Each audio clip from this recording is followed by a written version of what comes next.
On today's episode of Comic Movie Master List from Hit the Books Podcast, we're reviewing Vault of Horror, circa 1973.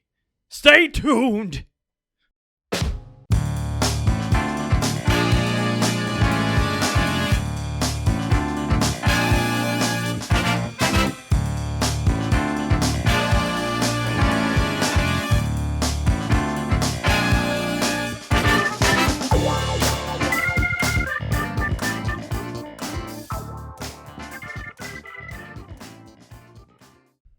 Hello and welcome to another episode of Comic Movie Master List from Hit the Books Podcast. On today's episode, we'll be reviewing and going over the 1973 title Vault of Horror, based on the EC Comics title of the same name. However, not based on any of the stories from that comic. It's actually based on stories from Tales from the Crypt. For more information on how this thing got produced, you can definitely reference our previous episode, given that the previous movie and this movie are very much intertwined in their production. Yes, so a lot of commonalities between the films. The first movie in this series of comic book-based horror films was Tales from the Crypt, circa 1972. Again, check out our previous episode if you want to look into that. But yeah, there's a lot to get into. We'll go over it throughout the review. But before we jump into that, I want to thank you all for listening, watching, and joining us once again. Remember, you can always find us on htbvids.com. We have a Patreon, patreon.com/hitthebooks. If you'd like to contribute, you can reach out to us on Twitter at htbvids. You can reach out to us on Facebook at facebook.com/hitthebooks. And, of course, you can always check us out on YouTube, on Stitcher, on Apple Podcasts, on Spotify, on Podbean, and many other platforms of your choosing, if you so wish. If there's a platform out there other than SoundCloud that you would like to see us on, let us know, and we'll try our best to get on there. All right. So, without further ado, let's jump into this episode of Comic Movie Master List. I don't think we're as hot on this one as the previous review, which was Vault of Horror, despite having a lot of the same production, a lot of similar actors and actresses. Yeah, there is, and I can't tell exactly what it is that in pinpointing the thing that would make us grade this movie so much less favorably than the first one. There is seemingly a litany of problems that this movie continuously runs into, consistency being not the least among them. Yeah, so you can expect in any of these movies that you're going to have to suspend your disbelief a little bit. This one is just illogical for a lot of the film. Before we get into all that, we should give a kind of a history of the production of the film just to introduce people to Vault of Horror. So it's based on the EC Comics book. Again, we go much deeper into this in the previous episode because there's a lot of common history here. So definitely check out Tales from the Crypt, which is a better movie. Yeah, much better movie. And check out that review because we do get very far into the weeds on that about the history of the production, the history of how they got the rights to produce this and how they used the name. So Vault of Horror actually has more stories based on Tales from the Crypt than Tales from the Crypt did, Yeah. ironically. Almost entirely. Which is funny because they used the property's name to launch the previous movie. In some territories, this film, Vault of Horror, was actually called Tales from the Crypt 2 instead of Vault of Horror. It was also called a few other names, Further Tales from the Crypt as well, just depending on which market you were in and what decade you were in and what re-release of the production it was. They're really trying to get this movie out there. Yep, and this is based on a series of horror films that were created by Amicus Productions, somewhat productively, somewhat positively, somewhat successfully. They produced a lot of smaller budget horror films, and they all kind of followed the same archetype where there would be a group of people brought together for some mysterious reason, and then they would all go into tales of woe based on different horror aspects or sci-fi tropes or whatever the case was. And that tended to be the script outline for just about every one of their movies. For Vault of Horror and Tales from the Crypt, they use stories directly from the different EC properties. EC Comics at the time being completely defunct outside of Mad Magazine. Yeah. Again, we go into this much further on the previous episode of Comic Movie Master List. But long story short, EC Comics was kind of the edgier, pushing the boundaries of what comics could be, especially towards a mature audience, not necessarily because of nudity or something like that, more because of the horror aspect, and they wanted to scare you a little bit.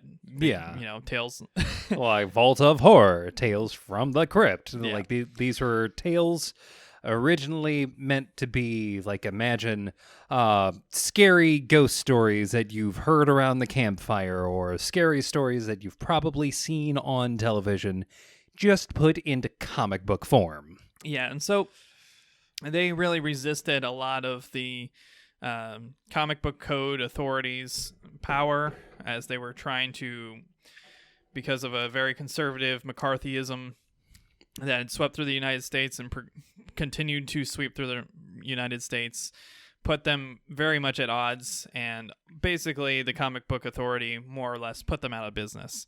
And it went as deep as not allowing them to print a black astronaut in one of their books, and that being the last book that they ever got to publish with the approval of the comic book authority. Yeah. So it wasn't just, that there was horror aspects. It's that even when they transitioned to more of a fun sci-fi outlook, they were still getting shot down by the comic book authority because of racial reasons, which is not surprising when you think about the United States and its history and its delicate history with the subject of racism. Especially given the time period under which this was happening. Yeah, and this was happening in the 1950s for EC Comics. And so yeah, basically... which that predates the civil rights movement by at least a few years. Yeah. Yeah.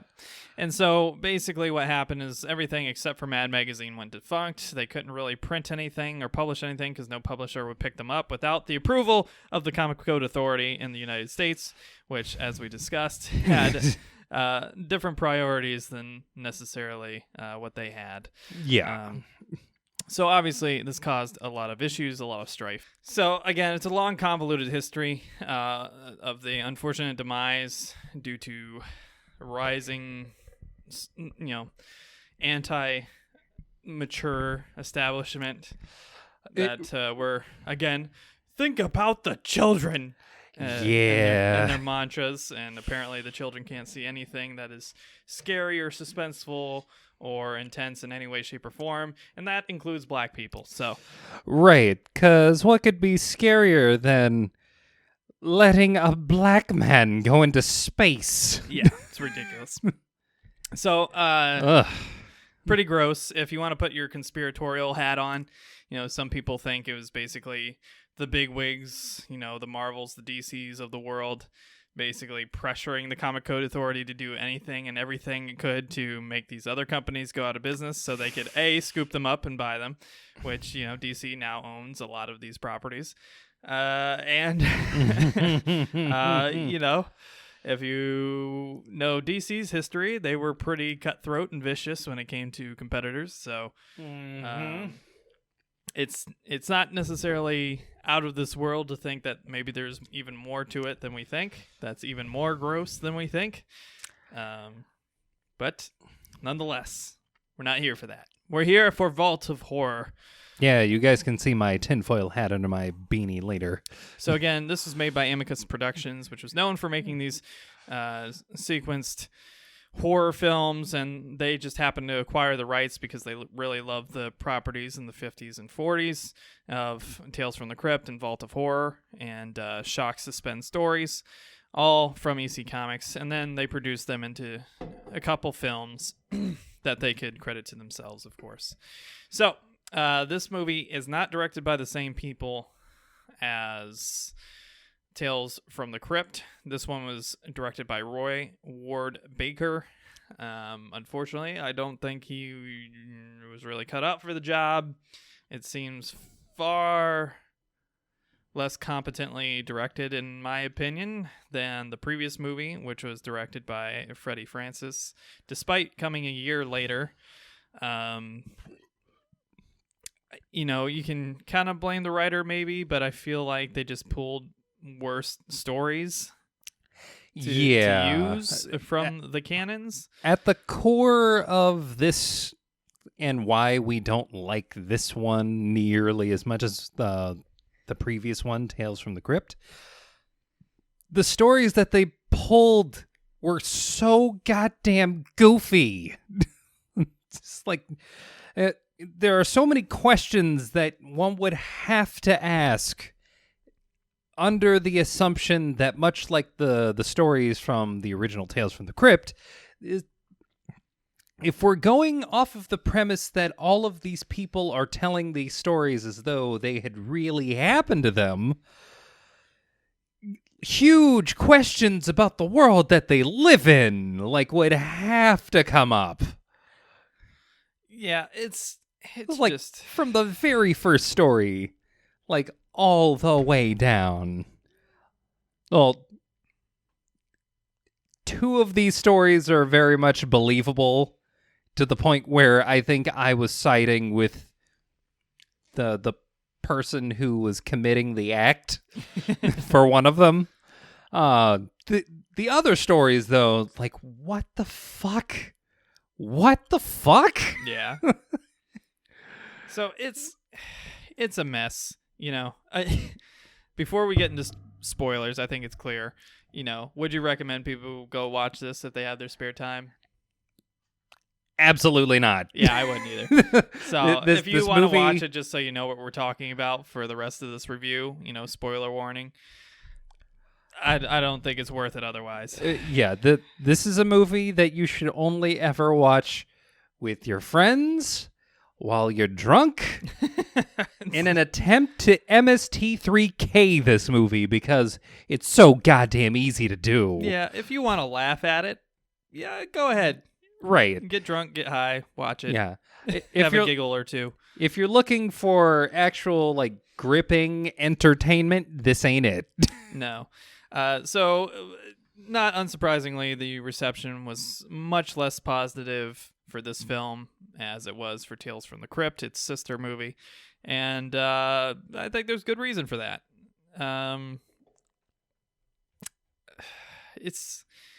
It's rough. It's just rough. And it is the most 70s movie I think we've watched ever. Just everything oozes stereotypes from the 70s. And, well, now you see where those stereotypes come from. Oh, yeah. This is definitely a product of the time period. What a terrible decade. Yeah. There's some good music, I guess, but fuck, what a terrible decade. The fashion's horrible. The behavior's horrible. The outfit's horrible. The facial hair is horrible. Everything is horrible. Literally, the only thing anyone should want from that decade is the music.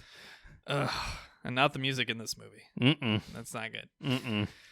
So, we jump into it. There's 5 businessmen, I assume. I think this is the one thing that's better in this movie than it is in Tales from the Crypt. Tales from the Crypt opens with this long, drawn-out organ solo that goes on for fucking ever. This movie takes a little bit of time to get going, but at least it's going. And you don't have this blaring organ music, So it was... In that respect, it's easier to get into if you're not fast forwarding. Right. This I will say that it definitely lent to the aesthetic after about 5 minutes. It's the first starting out, it's what? Okay, I've heard this track before, and it's associated with some deep, heavy, dark shit, probably Phantom of the Opera, and here we go. But then, like, after about 4 minutes of listening to this guy, like, just shred the fucking keys on the organ, man. and it's like, okay, get to the point. Get to the point. For the love of God, get to the point. It was awful. Fucking awful. And then they end the movie that way, too. Oh, it's fucking brutal. This movie has the good sense to let's much more quickly get all of these people in the spot where we are setting up these stories. Yeah. So, one notable change is that the Tales from the Crypt movie had a crypt keeper that kind of centered everything and guided everything. Right. I think that's one of the big weaknesses of this film is that there's nobody to guide things. It's just the people. Yeah, it's like they're kind of meandering towards going into this central room where we're all just going to sit down and share with each other these experiences that we're not really sure if these things really happened or not, but I mean, since we're here and there's booze. Yeah. So that is the first moment where you're like, oh, maybe this isn't going to be as coherent as I'd hoped. Whereas the Crypt Keeper in the last movie really centered everything, gave it a focus, and he was kind of guiding you to each interaction and each story. Yeah, he was much more clearly the why are we here? Why are we talking about any of this at all with people we've just met? Yeah. So it introduces quite a few stars. We got Daniel Massey. We got Anna Massey. I'm sorry. These are the character names. No, those are the actors. Are they husband and wife? All right. Yeah. All right. That's a interesting twist. So we have or they're actually related. Yeah. We have Daniel Massey, we have Anna Massey, Mike Pratt, Eric Chitty, Jared Wells, Terry Thomas, Glynis Johns. That's a strange name. Glynis Johns. Marianne Stone, John Forbes, Robertson, Kurt and Jurgens. Dawn Adams, Jasmina Hilton, Ishak Bucks, Michael Craig, not the Michael Craig, a Michael Craig, and Edward Judd. So, a solid cast of British filmmakers and actors and actresses. Mm-hmm. So it's, again, more surprising that the film is pretty much terrible. Okay, let's jump into it. So, the gentlemen all kind of culminate into this elevator in this anonymous, I assume, business building. And they're going to the bottom floor, and the elevator stops, and so they press the button below the floor they want to go to. I don't know who would ever do that, but they did it, and it worked. And it opens up into this little poker table bar room setting with decanters and whatnot all over the table. Yeah, and they decide to invite themselves in and pop a squat. And then the elevator doors close. There's no button to go back up, and they don't know what the fuck to do. So in a very British sort of way, they say, oh, somebody will come in good time. And sit down and drink. This is quite possibly the most posh approach to, like, how do we get the modern British man to sit in a room with a bunch of other modern British men and talk about how they fucked up. Yeah, you can kind of see why these people had to resort to dark magic and other sorts of things in order to achieve their objectives. Oh. Because they were clearly not problem solvers. No, in any not way, shape, or form. All. These people crossed me once. I will resort to the dark arts. How dare they? I would like to purchase a voodoo. It's so terrible. That one killed me. It was awful. It was so stupid. Okay, so we jump into the first story, and this is from Tales from the Crypt number 35. a man named Harold Rogers is tracking his sister Donna, and he has paid a private investigator to hunt her down. He found her and asked for his money, and then as he's trying to walk out the door, he chokes the hippie with a necktie. So he chokes this poor hippie to death with a necktie who just found his sister for him so that he could take his money back because he wants his money. It was a very, very deadly ascot. I mean, of all the characters, he's probably the worst, right? You know, Tales from the Crypt had a point to them being the worst. He might be the worst to you, but the person, like, right after him... He's definitely the most infuriating. Yes. Good fucking... I've never... You know what? We're not going to jump the gun. Can't spoil it. I'm not going to spoil it. Let's deal with asshole number 1 first. And before I forget, I do post these links where you can watch this movie for free on our social medias, so go look at those. You know, don't rat them out, you know, because nobody can enjoy it. Yeah. But these movies are hard to find. You know, they're old British films, so go and check those out if you want to join us in the discussion. They're on our social media. They're in the links section and the descriptions of the podcast and YouTube channel, so that's true for all of the ones we've done so far. I haven't found one yet that I couldn't find a free link for our audience, so be sure to check that out. All right. So we jump into this. He kills the hippie and he goes out to this village. The hippie did mention that the village was very strange and that he felt like he shouldn't be there. And sure enough, he tried not to be there by dying. So this gentleman, Harold Rogers, goes to this village. He goes to a restaurant. He notices everything is closing just before dark. The restaurant says, "I'm sorry, sir, we can't serve you. We are closing for the night before they come." And they're all using this term "they," although they're being very vague and not specific, and the guy's, doesn't understand, but he leaves after raising a little bit of a fuss.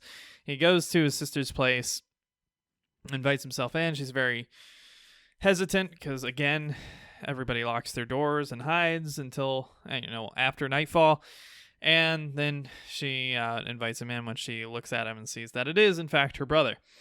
This is where he walks into her house, and it is very ominous, and then pulls a knife and stabs her to death. Really wanted that inheritance. So, after all of the warning signs of people saying, don't go out at night, and then stabbing your sister to death in her home, where she clearly lives alone, and is clearly trying to hide from you, he decides to go out again. It's probably the biggest big brain move of the night. Hey, don't go out at night. People are dying. People are going missing. I'm sure it's fine. And he just goes out and goes back to the fucking restaurant that just closed. Same restaurant. And it's like, it was kind of weird that they were closing. I'm going to check again because, you know what? Why not? I'm already in town. So he goes into the restaurant. And it's filled with people, and a new waiter is there.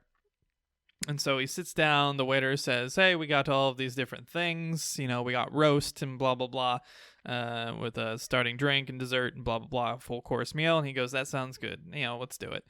And so he's starting to pick up on little hints. If you look around the room, you're seeing little, wine glasses with some kind of red liquid, of course. And then the waiter brings out a very thick red liquid, and he drinks it. I don't know what he thinks it is. This is like, is this tomato? It's like, is this some sort of tomato drink that tastes a little off? So he drinks a little from the glass, and thinks it's a little strange, but doesn't say anything about it. Then the waiter brings out a soup, and it, again, just the red liquid. He drinks it, says, "This is a little strange, Is there something strange about this soup? Sure. Sir, are you sure you gave me the right one?" And then the waiter asks him how he would like his roast, and he names off, rare, medium rare, blah, blah, blah. Yeah. And he goes, "What meat is that?" Or I can't remember the exact line. Yeah. So he asks a question, and the waiter says, "Oh, it's blood clots. blood clots, sir. Do you want your blood clots rare, medium rare, blah, blah, blah. And he spits out the soup he's been drinking. And then the waiter, very just unrushed, walks up and pulls an apron open that has a mirror. And in the mirror, you can see that he's the only one with a reflection. And so everybody comes at him. Suddenly fangs start appearing. These long, really ridiculous fangs. Vampires! And they basically crowd around him and hang him from the ceiling and shove a bar tap into his neck and serve up drinks to the patrons on tap. His sister arrives and His shows, freshly stabbed sister. yeah, and shows him the knife that he had used to stab her. And she enjoys a nice glass of his blood. Oh, my God. So, a couple of things.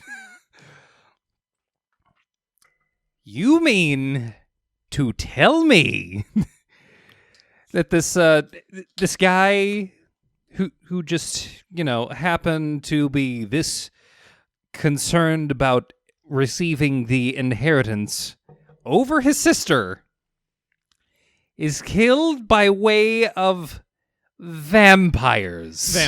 Vampires. Yes. Okay.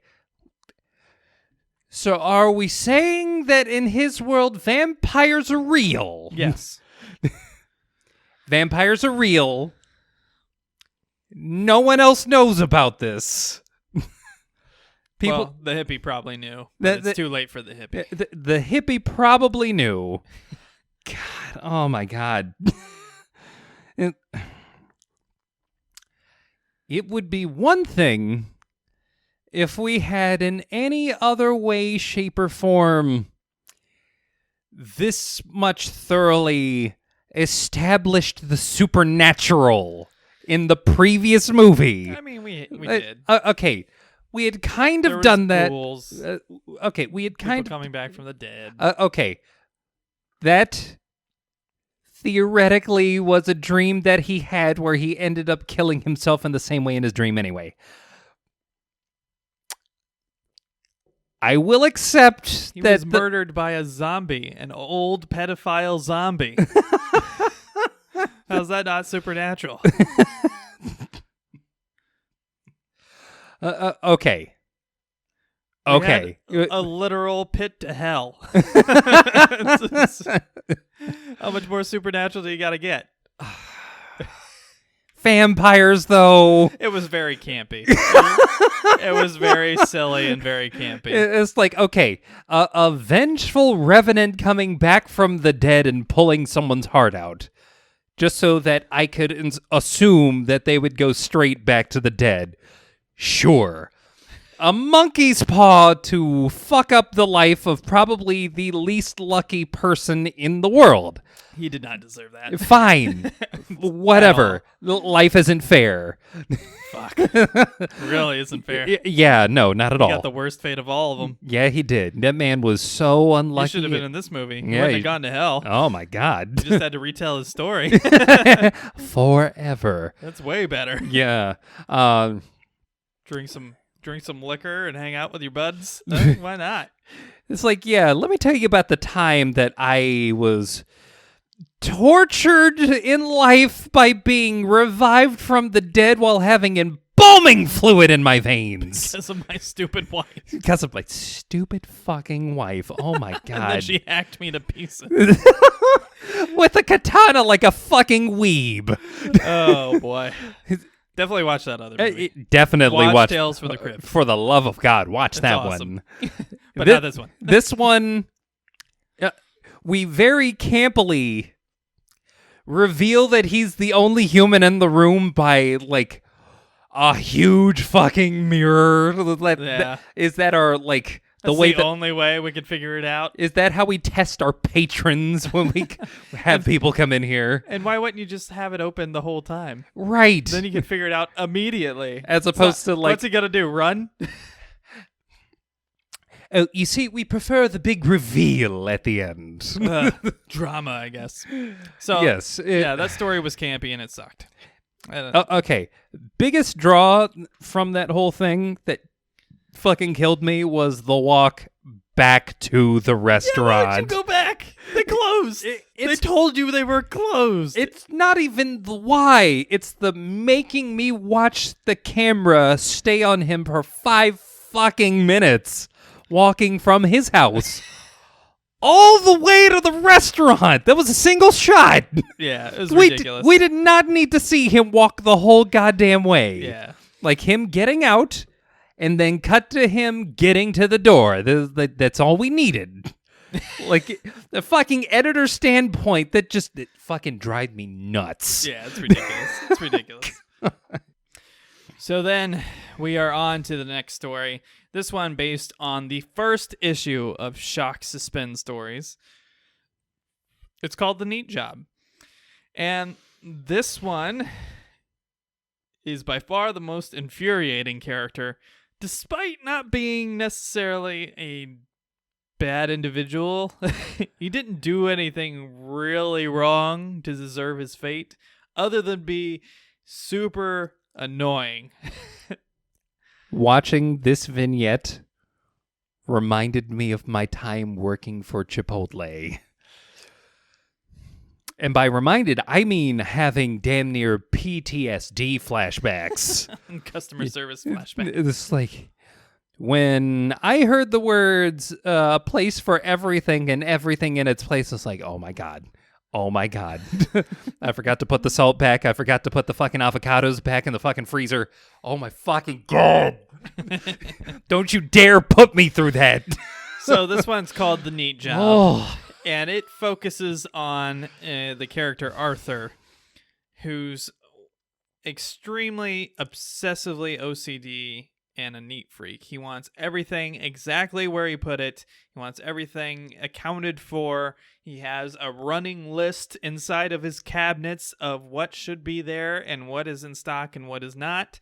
And there's little check boxes for each one. And he has a wife. Surprisingly. Who they describe as a young trophy wife, even though she looks about the same fucking age. Yeah, roughly. God. But basically he expects her to be the housekeeper and to do nothing that will put his stuff out of sorts. You know, he notices every little thing. If the furniture moves, he notices it. If things aren't put away, he notices it. If there's not enough food in the cupboard, he notices it. And he seems to have good intentions most of the time. He's firm and very kind of controlling, but he tries to be sweet about it, and like he guides her like a child, even though clearly now she acts like fucking Mr. Magoo and just destroys everything. Especially towards the end of this vignette. Like, but the Magoo-ness gets up to 11. It's like, imagine a day in which not just one thing goes wrong, everything goes wrong. Yeah, so it builds up and builds up. There's clearly a lot of tension. You know, the night before the incident of the horror, I guess you could call it horror, she sees him get home. He's very happy with her, and he decides he's going to cook her a nice dinner. And she sits in the living room while he starts to cook the dinner, and then he discovers that she hasn't been checking off the groceries as she's been using them to cook, and blah, blah, blah, and is infuriated and yells at her in the kitchen, and that seems to be what's going to trigger the most paranoia in the last straw.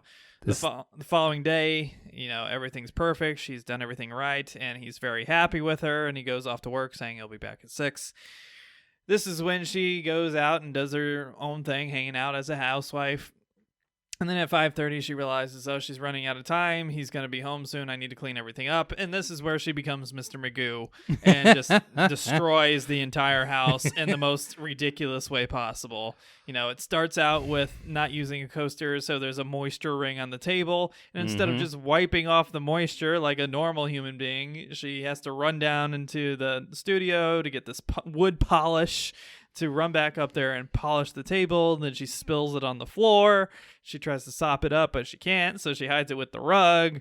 And then as she's going back to put the polish back in the workshop, she knocks over this bar thing that has, I don't know, just whatever crap they happen to be putting in their bar drinks, I guess. I don't even know what it was. It's kind of grainy. It's hard to tell. This lady was like a walking Rube Goldberg machine, where it's like she would fuck up one thing, and that would make her fuck up another thing, and then that would make her fuck up another thing, and then that would make her fuck up another thing. Yeah. And it's just like a never-ending string of fuck-ups all the way up until he gets home. Yeah, and this is where I knew exactly where this is going when she started fucking everything up. And I called it. Did I not call it? I think we kind of both called it. Yeah. And honestly, I identify with the woman. But the woman isn't the one that's here. The guy that did not kill anybody is the one that's in the vault, condemned to sharing his evil story, apparently. Yeah, no, he just spent all of his time driving this lady insane. He had with a his mental sense of order. disorder. He did. Doesn't mean he needs to be condemned for the rest of his life. His OCD. His wife killed him. His wife killed him because not only did he not recognize that he has obsessive compulsive disorder, she actually, instead of leaving this guy, which should have been anyone's response to being within this guy's like general vicinity for like more than 10 minutes at a time, is like you're married. It's like we're not into divorce. Just like I'm trying to do everything good. I keep trying and I keep fucking up. And oh my God, he's here and he's going to do nothing but yell at me and fuck you. That is what that vignette was. That was... And she smashes his head in with a hammer. Then she cuts him nice and neat into an orderly, organized group of jars containing all of his organs, including, quote, odds and ends. Which you can probably guess what that is. His dick. Yeah. I mean, let's be real here. I like how they went down the list of organs and just stopped on that one and zoomed in. Like, you know what you think is in there. We know what this director was doing. Yeah, that one... There's a part of me that wants to give points back to this movie for making me feel like I was experiencing some horror vicariously through like this woman being driven to her fucking breaking point, because that's what the story is. One person driving another person insane. Over the course of what, 3 days? It took 3 days for her to want to murder him. Okay, 3 days that we got to see. It is not specified at any point during the story how long they've been married, how many times she's fucked up that bad. But it can be assumed that, I mean, things are all right for a little while at least. You do actually get to see her succeed once. And he does was a good day. Yeah, there was a good day. Until she went full Mr. Magoo. Until she went full fucking Mr. Magoo. And there's no telling over the course of the life of that couple how many times the Mr. Magoo incident fucking happened. I mean, honestly, that should have just been like a Mr. Bean episode. Should have just female Mr. Bean. You ruined the painting. Well, what painting? I don't understand. It's like, oh, that one. Oh shit. So yeah, I hated it because it was pointless. all this one did was annoy the fuck out of me. Where Midnight Mess was illogical and campy, the neat job was just dumb and unnecessary. and annoyed the fuck out of me. It's so. like two very opposing extremes of how you could wind up in this fucking room. Yeah. The next story is an Indian story, .NET Feather, and Yes, we are making that distinction here on the show. we have to. Yeah. Need to be clear. Yeah. East Indian. This is the 70s, remember? Yeah. Everybody was Indian. Yep. Yep. Ah, fuck. So basically, it focuses on this elderly magician and his, I assume, his aide, his stagehand and or wife, I guess. Stagehand, wife, lady friend. I mean, whatever combination of things she is. It's unclear, except for the fact that they're both into magic. They're both trying to get new magic tricks because they're old and they're trying to come up with new ways to surprise their audiences and themselves. And so the best way to do that is to tell a magician, a fellow magician, that he's shit in front of his own fans. So the story opens up. There's this Indian dude doing all these different magic tricks in front of an audience. And the main character walks up to him after his initial two performances and then calls out how all of his tricks are fake and then exposes them all in front of the audience. Now, I don't care how many magicians out there reveal their tricks. None of them go to a magician with a live audience and expose the tricks in front of the live audience. That would be career suicide for anyone and everyone. That's literally rule number 1. You don't step on another man's act while it's in progress. It's like, God damn it. What an ass. And then it takes just kind of comical turns from here. Yeah. So he ruins this guy's act, and then there's this woman playing, whatever that flute instrument it is, to make the snake rope rise. Right. And he goes into the hotel room, talks to his wife how he's frustrated, they can't find a new trick or whatever, and then it just randomly jumps ahead to he's in some random alley in India, and he encounters the same woman from the performance area, and she's making this magical rope rise, and she jumps up on the rope and climbs to the top of the rope, and then climbs down and then makes it come down and return to the basket, and he asks to see her do it again. He's trying to figure it out. He can't figure it out. Clearly, there's no strings. There's nothing else causing this rope to rise and stay rigid enough for her to climb it. And he decides this rope trick doesn't make sense. How it goes back into the thing. There's nothing that goes rigid. And there's nothing under the thing, so how what's the trick? How do you do it? Yeah. How the fuck do you do that? And so he's going crazy trying to figure it out, and so he hatches this plot that, she won't let him buy it, she won't exchange it for anything or teach him how to do the trick, nothing. Like, I would like to pay you for your entire act, please. Yeah. And so he comes up with this plan that he's going to pretend his wife is ill and can't come see the trick, and he's going to invite her, he's going to pay her to come back to the hotel room. Why would you ever do that? Why would you ever go back to someone's hotel room? Some creepy like that? Old dude's hotel room. I don't care if they say they have a wife. Like, she wasn't there when you asked for this. And she goes back to his room where she demonstrates the rope rising and all this stuff, and he's walking around her trying to figure it out, and then he decides to stab her with a fucking sword. So I don't know where he got the sword, but he just appears with the sword and stabs her through the back. It's like from out of nowhere. And kills her with the fucking sword. Runs her straight fucking through. Just had to make double sure she was dead. And then he proceeds to figure out the trick.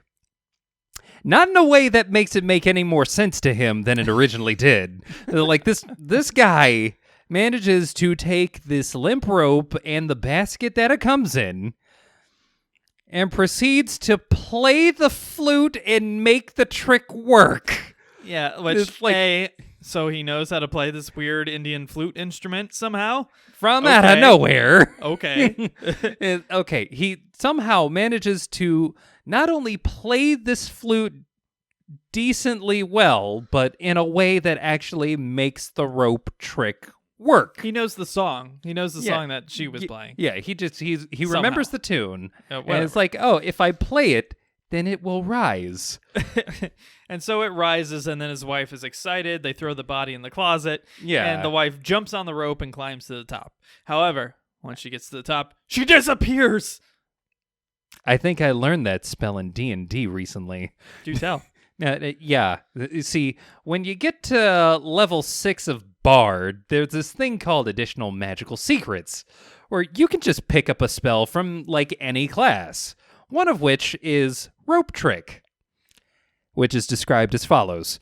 You summon a rope, you climb to the top of the rope, and you magically enter some extra-dimensional space that no one can see into, but you can see out of. That is what fucking happened here. Someone cast I wonder where they got it from. Someone cast a fucking D&D 5th edition spell back in the fucking 70s. Yeah. So the wife disappears, and then he notices blood appearing on the ceiling where she disappeared. It's like, what? What? I'm pretty sure the last time we saw someone climb to the top of the rope, they didn't fucking disappear. And then he is viciously beaten to death by a magical rope. And probably the most ridiculous movie scene I've ever watched. And I watched Batman 1966. If you thought a man being outed as a real boy amongst a bunch of vampires in a vampire-only restaurant and then put on tap via the carotid was campy, watch a man lose a fight against a goddamn rope. Yeah, it's pretty brutal to watch. The rope literally whipping itself at him. Yeah. And eventually it wraps around his neck and basically hangs him in midair and kills him. Only to reveal much later that the woman he killed was alive. Yeah, and so it jumps forward to the same Indian magician doing his tricks for a little audience there. And in the background, in the window, you can see him hanging. So I guess the hotel was right there, but, convenient. And then it reveals that the woman that had been stabbed with a sword is alive and well and playing her flute. Moral of this story: don't try to buy someone else's magic. And if you do, definitely don't shit on their buddy's magic performance in front of his audience. Jesus. Yeah, I mean, what kind of magic man are you? Yeah, it's pretty bad. It's pretty bad. But he only killed one person, so I guess he's slightly less bad than the previous person. Technically, he didn't kill anyone. Well, I guess she is alive. Yeah. Fair point. The intent was there. Yeah. But no, he's the one that dies that we can see. Whatever the fuck happened to his wife, mistress, special lady friend, stagehand? Fucking, I don't know. And so this is followed up by Bargain in Death, which is based on the Tales from the Crypt issue number 28 story. This one is basically where a gentleman has conceived of this insurance scam to collect on his life insurance, where his buddy is named the beneficiary, and he is going to use this drug to stop his heart temporarily and make it appear as if he is dead. And then his buddy, after he's been buried, is going to come and dig him up, and they will both ride into the moon set with the cash in hand. Right. All right, this story I had so many issues with from the beginning. When you die, they usually embalm you or something. We were reminded of this in the movie Tales from the Crypt. So why would you not think of this? It's like if the same writer worked on the first one, worked on this one, how would they not have gone out of their way to either explain or correct this issue with this story? And when your death is a mystery, you're a healthy gentleman who drops dead for no apparent reason, they usually perform an autopsy. Yes. Which means cutting you fucking open. Yeah, cutting you open and then, again, embalming you. They don't just throw your ass in a box and bury you. No one does that. Make sure to have me buried in less than 24 hours. By who? So yeah, it's ridiculous. And he had a headstone and everything. Like, that was fast. He had a headstone, a proper casket, and like a proper burial and everything. And somehow he didn't get autopsied, investigated for his death, or embalmed, like any person handling a dead body for burial would. Especially in the 70s. Right. And then my next big problem, maybe he was Jewish. I don't know. Jewish people don't embalm. I get it. I feel like there's usually a little bit more of a process than that. Something. Anything. So the next point I have an issue with is, why would you trust anybody that is going to receive all of your money to dig you back up and not just leave you to die underground without anybody knowing? Why would they cut their money in half, especially somebody who's willing to commit insurance fraud on your behalf? Like, if you're willing to collect someone's insurance money, especially when they're not actually dead, you're most likely willing to run off with that money because, well, it's signed out to you, so, like, what the fuck is anyone gonna do when it comes to, like, actually arguing for their fucking money? Oh my God. It also, the kind of person that would do that would probably also run under the auspices that if this person actually survives me leaving them 6 feet under, they're probably going to try to fucking kill me and take their fucking money. Yeah, probably. So, just from a conceptual point, I have issues with this entire story. I have issues with the gentleman who is taking said money and leaving him to die, taking the route that goes past the fucking cemetery. If anything, you want to drive away anywhere but there. Why would you want to be reminded? He just driving by and laughing, saying, I have all of your money, ass. Oh, shit! Yeah, so that didn't make any fucking sense. And then the whole side story with the two, I guess, students that want to cut open a body and learn how it works. And so they're paying. I guess if we're going to do it, we're going to do it to our teacher. Yeah, so they're paying this gravedigger to dig up the body so they can get the body and cut it up and two guys things out. Literally named Tom and Jerry for this one. It's like, of all the names you could have given them. Yeah. So it's just that whole part is completely unnecessary because it would be just as scary if he just died buried alive. Yeah, that's literally where that story... That's way scarier to me than somebody hitting you in the head with a fucking shovel. Yes. It's like, oh no, I finally made it out, and oh my God, I scared everyone by seeming like I came back from the dead. Yes, if someone digs you out, it's very likely that they're going to reflexively kill you because... well, the concept of zombies isn't even a new thing at this point in history. Yeah, so I don't understand why any of this is happening the way it's happening. I don't understand why the guy that's at the main table with the other group of bad people is the guy who didn't kill somebody or attempt to kill somebody. Why isn't the guy that committed the insurance fraud and is running away instead of burying or digging up his buddy? Why isn't he at the table? Because he tried to kill a dude and is getting all the money. He seems like a far worse individual. But, Yeah, the more we go on, the more we realize that...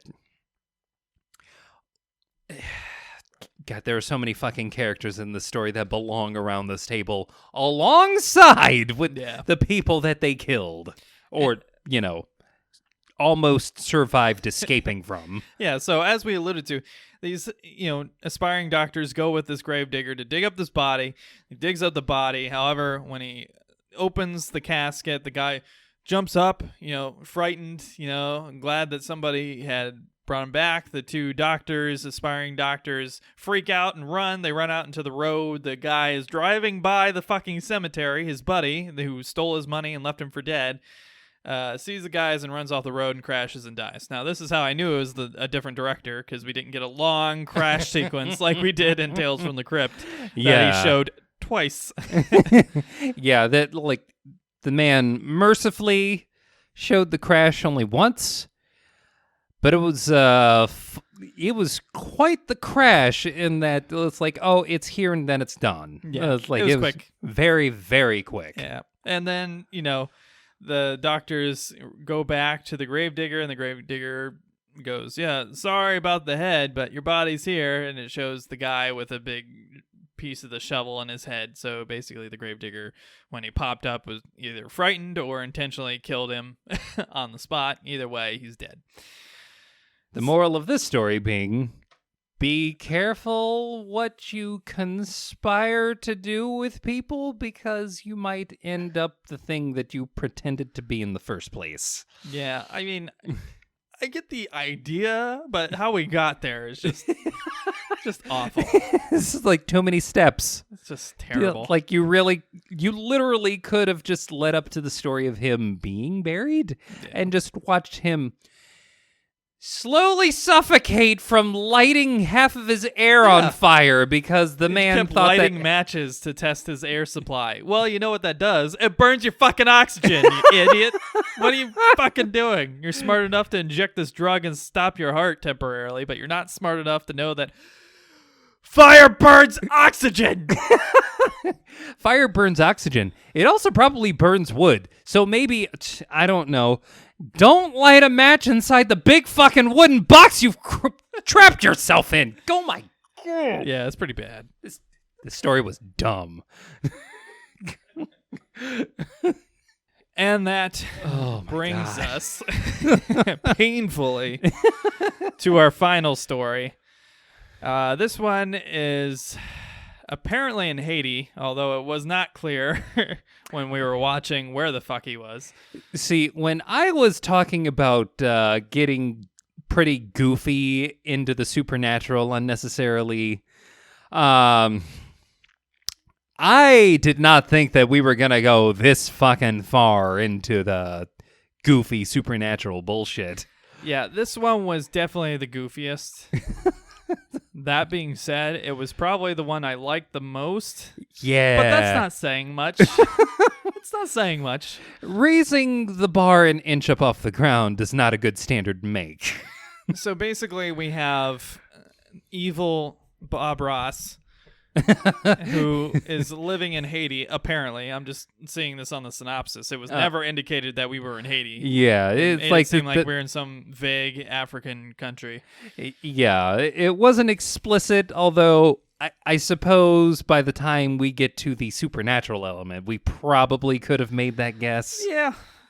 So basically what happens is this painter, he's very bitter. He's living tropically in this little hut, and a buddy of his shows up and tells him that a painting he had sold to an art investor sold it for thousands of pounds in London. And this makes him very angry, apparently, because he feels that he was ripped off and that the guy didn't pay him enough for what he made on the back end of things. It's like, what do you mean?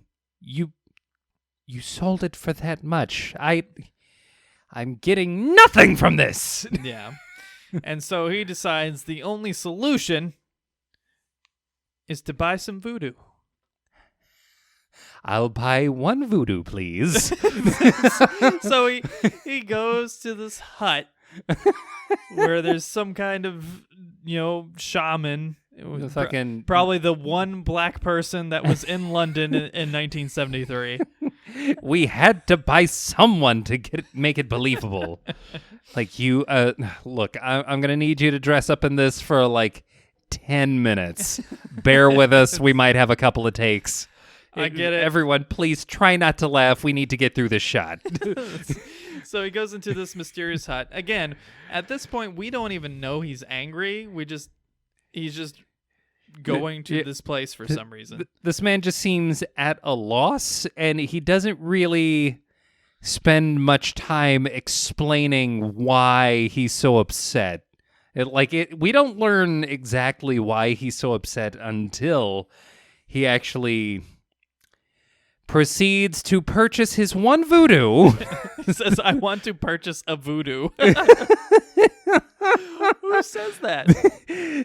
Okay, he buys voodoo under the idea that, you voodoo people, you have the dolls and you poke the people that you hate, right? And then he's educated on the way that this voodoo works is, okay, we're going to imbue the thing that you're known for, the thing that you are, like, your source of talent. We're going to give that its magical power right after you stick it in a boiling pot that I have cooking over here. Yeah. So he tells him that in order to acquire the voodoo to get his revenge, he needs to stick his hand in this boiling hot water, which he hesitantly does and then discovers it doesn't hurt him. It's like,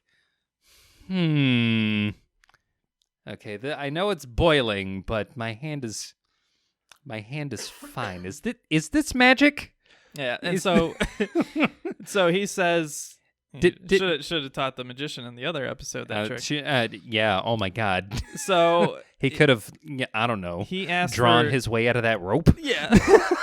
So he asks for the voodoo doll to do his thing, and the guy says, you're an artist, you already have the power you need, or blah, blah, blah, and your ability to create art. And he leaves his payment and walks out the hut, and that's the end of that. So he's back in his little hut painting, and he paints this pot, and then he drops the painting, and the pot also drops and breaks. Then he picks up a sketch of bread that he placed on the floor and erases the corner of the bread, and then a mouse comes in and eats the corner of the bread that he erased. People, what you are witnessing is the birth of a supervillain. It's basically the slowest version of Death Note ever. Death painting. Yeah, instead of just writing a name, you have to draw their entire appearance and then destroy it somehow. This thing would have been so much faster if he resorted to stick figures. Yeah, so the voodoo dolls of the art world. It's rough. This whole thing is rough. So he does the number one thing you don't do with voodoo. He tests it on himself. So he paints this little streak of blood on his own face in the painting, and then later that night there's a cut on his face, and it proves that the painting works. Yeah, that's the... Well, the thing with that is the painting of himself is already, like, mostly done.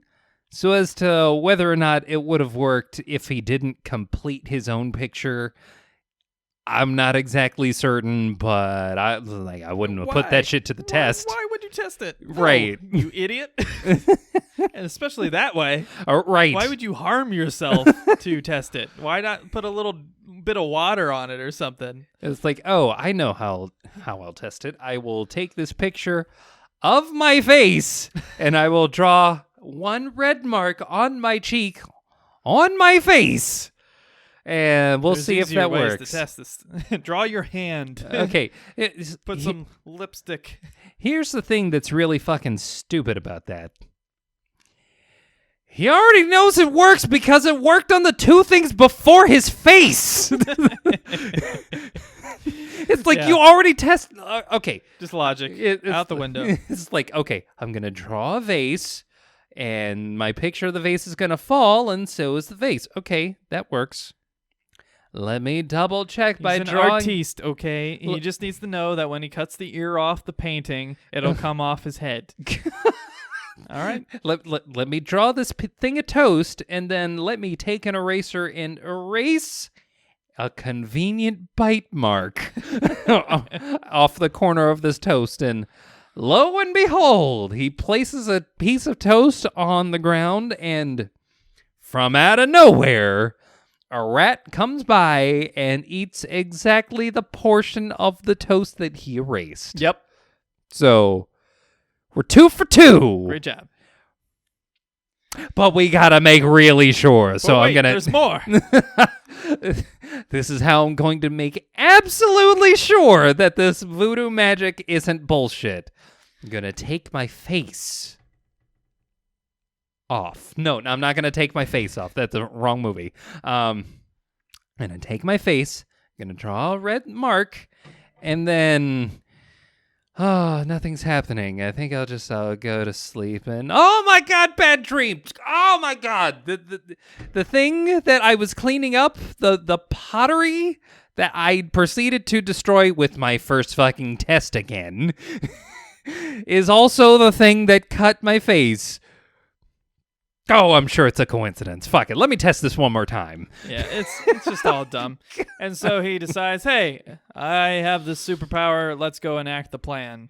So instead of just killing the guy there from the convenience of his tropical hut, where no one would suspect him of doing anything. He borrows money from his buddy to fly back to London so that he can confront these gentlemen and tell them he's going to kill them.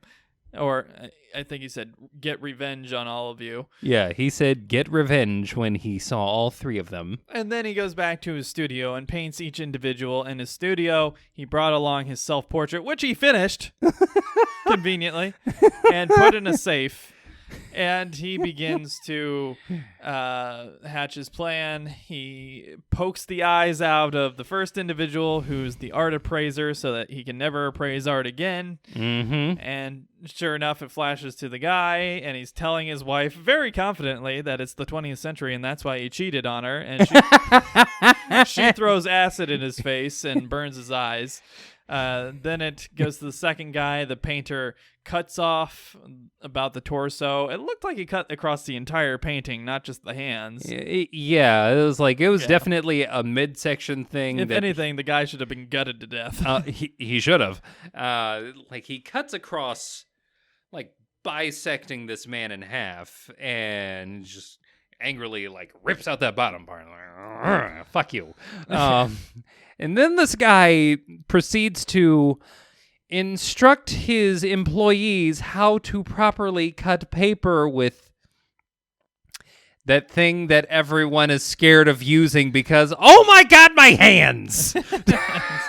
So he's showing his employee how to cut this paper, and does the number one thing you don't do when you're cutting things with a giant blade, which is put your arms under the giant blade. Now, the blade comes down, but at no point does it indicate why the blade came down. He didn't lean on it. The other guy didn't lean on it. The blade just comes down and chops off his hands. But, whatever. Magic. Suspension of disbelief. Okay, whatever. So this isn't a shock suspense story. He's lost his hands, and the first guy's lost his eyesight. Now he's on to his final victim, which he wants to do personally.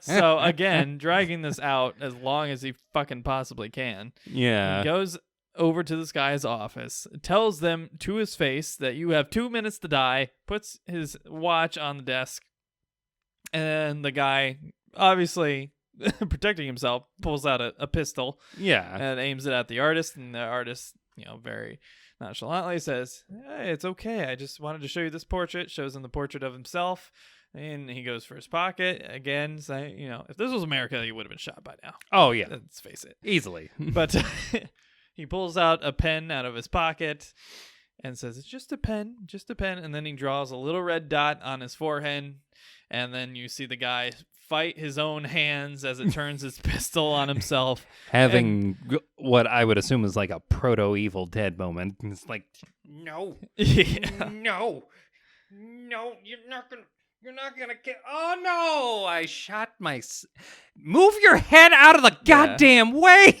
Shot himself in the forehead, which is really difficult. he did it like this. So, like, you have to really torque your wrist. If he did it like this, it'd make a lot more sense. But even if he had, like, pressed on the trigger with his thumb, that would have been easier. There's, like, about 1,000 different ways he could have more easily shot himself straight in the head with his own handgun. Yeah, so he shoots himself in the head, again, just because he sold his artwork for a little more than what he expected. And no one says anything about a gun being fired in the middle of the day. In London. So, yeah, it's ridiculous. Oh, my God. And so the guy is very satisfied with himself, leaves the painting, as obvious incriminating evidence. Uh-huh. I'm sure he put his signature on it. And then proceeds. I didn't even think of that. Yes, a common thing that artists will do for, like, portraits and whatnot is leave their signature because, that's how you know that it's their work. Hilariously, for that entire scenario, he does have to run back, but it's not even the prospect that he might have left the picture behind. Yeah, it's all very stupid. And so he the goes... entire story all the way goddamn down. It's so goddamn... He realizes he's having trouble breathing, and he figures out it's because he's locked in a safe. His painting, his self-portrait, is locked in the safe, and it has no air access, and so he's slowly suffocating to death. And so he runs back to his hotel, he breaks out the combination, opens it, and suddenly he can breathe again. But, oh no, I left my watch on the table, which is incriminating, and somehow more incriminating than the fucking painting that I drew a big red dot on the forehead of. And so, yeah, it's real stupid. And so he then scrambles back to go retrieve the incriminating evidence. Meanwhile, there is a painter working above the apartment where he is staying, which for some reason has glass on the roof.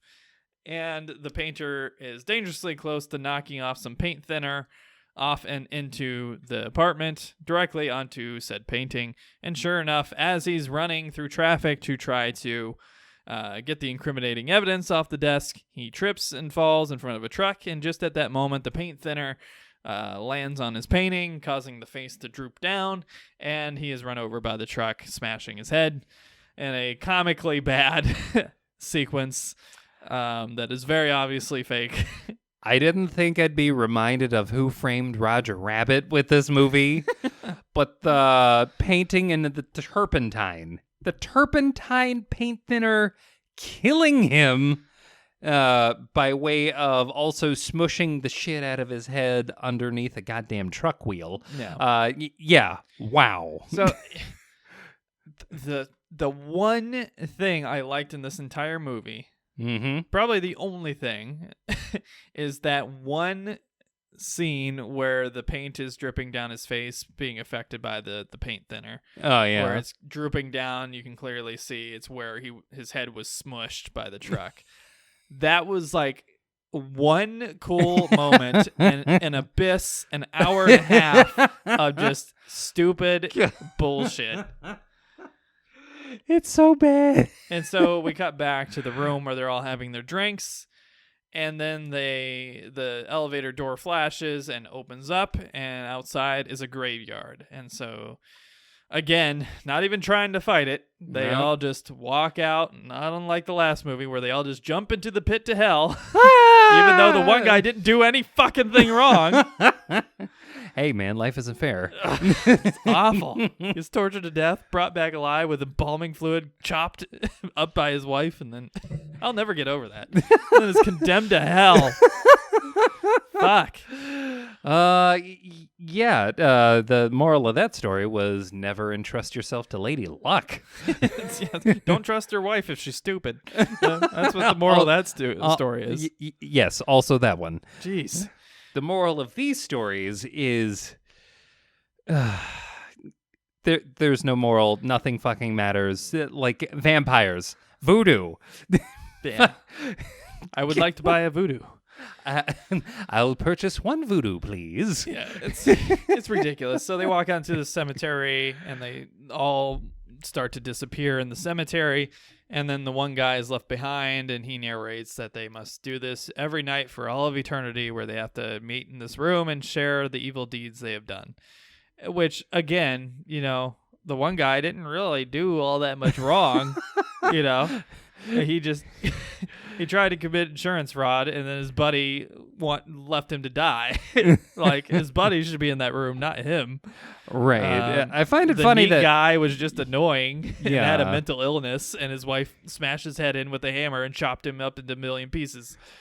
Yeah, this movie featured two, instead of like the first one featuring one unlucky asshole, this one featured two. One being unlucky in that, well, we really weren't all that aware of OCD and its true nature. So, well, yeah, he's just a neat freak who drives people nuts. Yeah. The other one being, look, man, I'm just trying to collect my own fucking insurance policy. It's like, what the fuck is the point of an insurance policy if I can't fucking collect it on myself? I want it so bad, and oh my god, I'm stuck in this box. So yeah, the movie's not good. No. It's not good. No. If you want to watch one of these films, watch Tales from the Crypt. It's Yes. actually pretty good. Yes. It holds up. It's fun. There's a little bit of silliness to it, but it works. Yeah, And it is it works genuinely far scary better. in several segments, and has some real moments of suspense. This one is just campy and stupid and doesn't make any sense whatsoever. The acting's not particularly good. The writing's not particularly good. And let's face it, that 70s aesthetic went from like 2 all the way up to 11. And it is just horrible to look at. It's horrible to listen to. Nothing about it works. The editing is terrible. It's just... Yeah, it was... This entire movie sucks. Ugh. So I would not recommend Vault of Horror. I want to give it an F, but I'm going to be nice and give it a D-. I'm giving it an F. Straight All right, up. So we got an F and a D-. I'll be generous and round to a D-. Actually, no, I'm going to give it an F minus. F minus, you say? Okay, Yep. so we'll round that to an F. This movie is a fucking fail. Oh my fucking god. Oh. All right, so there we have it. A rating of an F. It is the worst movie on the comic movie master list so far. We'll see about that when we get to Batman v Superman. It's not that bad. It is nowhere near as bad as this movie. Come on now. Justice League was worse. It was. Well, then again, we had Jesse Eisenberg. Oh. I take it back. I take it all back. Yep. Jesse so- Eisenberg putting Jolly Ranchers into people's God, mouths. it's so bad. And, planting jars of Ding, pee. ding, ding, ding, ding. He's coming. Ding, ding, ding, ding, ding. God. I hate it. Oh my god. I'll never forgive Jesse Eisenberg for doing that role. It may not be his fault, but I don't care.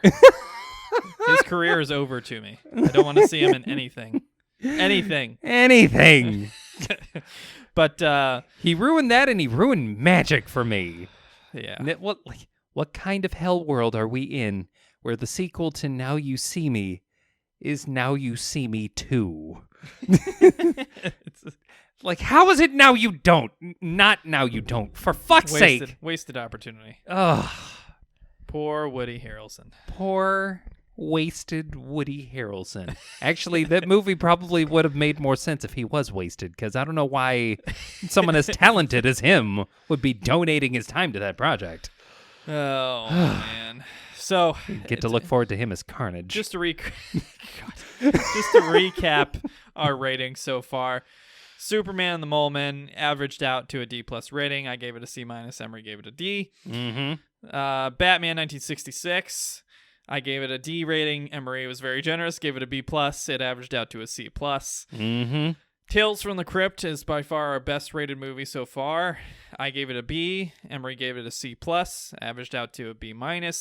And then Vault of Horror is now the worst movie from Comic Movie Master List, with a D- and an F-, averaging out to an F. So, correction, it's supposed to be an F-. I'm not doing an F-, because then you have nowhere to go when Captain Marvel comes up. Oh! It's a 2. Call back to our Captain Marvel review. I still stand behind that. I still stand behind it being a 2. I don't give a fuck. You're way too hard on it. It wasn't good, but it was not a 2. But we'll get to it. Yeah, we will. We will get to it. We will fucking get to that movie. So there we go. There you have it. F is the grade. Do not go watch it unless you want to enjoy talking about the movie and having that experience and joining us in the discussion. Again, comment on our YouTube channel. We're very good at responding if you do. Talk to us on Twitter or Facebook. Reach out to us on our Patreon. Reach out to us at hitthebooksvids@gmail.com. You can find links to all this stuff if you go to htbvids.com. Our Patreon's patreon.com/hitthebooks. We're on Twitter at htbvids, on Facebook at facebook.com/hitthebooks. You can find all of this stuff. Our next movie will be Wonder Woman. Wonder Woman! 1974, the movie. Now, if there was something that could have been made in the 70s that will never, ever die for as long as we live, the 70s Wonder Woman. Oh, my fucking God. And boy, do I have a surprise for you. Oh. Do you know who stars the 1974 Wonder Woman? If it's not Linda Carter, it's an F. It's not. Oh, fuck! Linda Carter actually stars in let me look at the date here. 1975's the new original Wonder Woman. So... Who is not the original Wonder Woman? Wow. Yeah. Wow. Okay. Yeah. It's one thing to have Wonder Woman, the movie, come out 1974, and then to a year later, not just make another Wonder Woman movie, but call it the new original Wonder Woman. Yes, indeed. Yes, indeed. Immediately replacing the first Wonder Woman that we had. And of course, this is based on the DC Comics title of the same name, Wonder Woman. So, of course. It's not the Wonder Woman you think. It's not Linda Carter. It is a different actress. I don't feel like looking it up right now, so I'm not going to say it. It is a different actress. I'm at the very least very curious for this movie. Yeah, it's going to be fun. It's going to be fun. So definitely look forward to that. Again, we're not doing a regular episode of the podcast this week because a lot of shops are still under quarantine and production has not resumed for Diamond. Diamond, I think, resumes production on the 21st. Now, DC is releasing a handful of issues to local comic book shops. So if they are open again in your state, and they are as of yesterday here in Ohio, for a lot of the shops, they're opening on the 12th. Some are waiting for the 15th. But go and support your comic book shops. They do have curbside services. They are helping you out. There are some new books from DC, but obviously the other stuff isn't coming until a little bit later. So you'll have to wait a little bit on that, but they still got plenty of back issues, which I'm sure they'd be happy to give you and sell you. I'm sure a lot of them sell other stuff like cards and toys and statues and all sorts of stuff that you can indulge in and enjoy. So definitely go out and support your local comic book shops. Again, there won't be another episode of Hit the Books podcast this week because of that reason. And because of that reason, we'll probably do another comic movie master list next week instead of an episode. So definitely look forward to us reviewing 1974's Wonder Woman based on the DC Comics title.